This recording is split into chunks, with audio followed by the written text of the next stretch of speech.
Gagawa ako ng fruit salad. Siyempre, kailangan ko ng fruit cocktail. Lalagyan ko rin siya ng nata de piña, kaong, nata de coco, Nestle cream, at syempre condensed milk. At lalagyan ko po siya ng apple. Ito pong mga syrup nito ay kailangan pong i-drain muna bago po paghalu-haluin mga ingredients.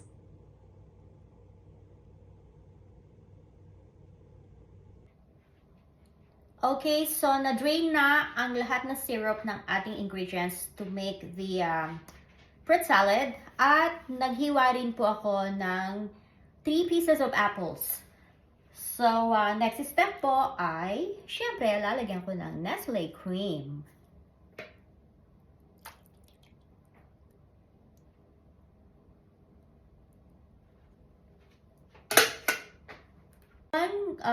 Two cans of Nestle cream for now. Hindi ko muna binuksan yung isa. Tignan po natin kung ano ang kalalabasan nito. So, ito ang condensed milk.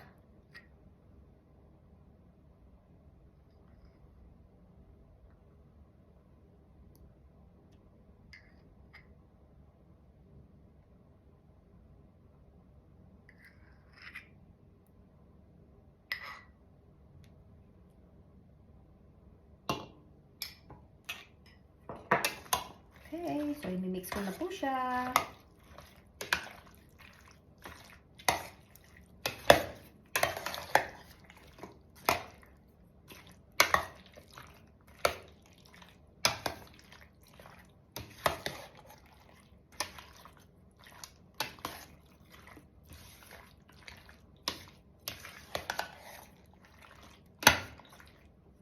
Yung iba po, pag gumawa nito, nilalagyan po ng coconut string. O yung tinatawag po natin na niyog. Yung pong niyog, yung pong pinadkad na niyog.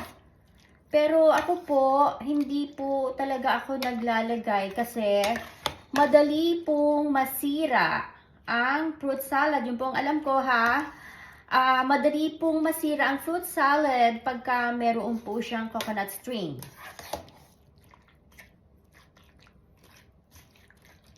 Okay, palagay ko pwede na yung siguro konti pang condensed milk.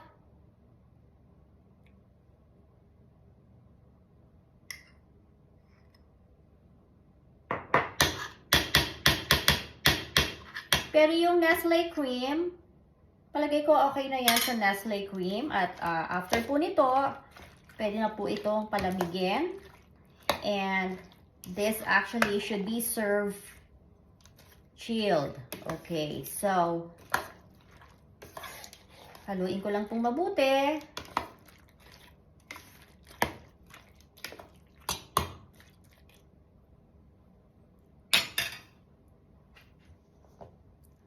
At ito na po ang fruit salad.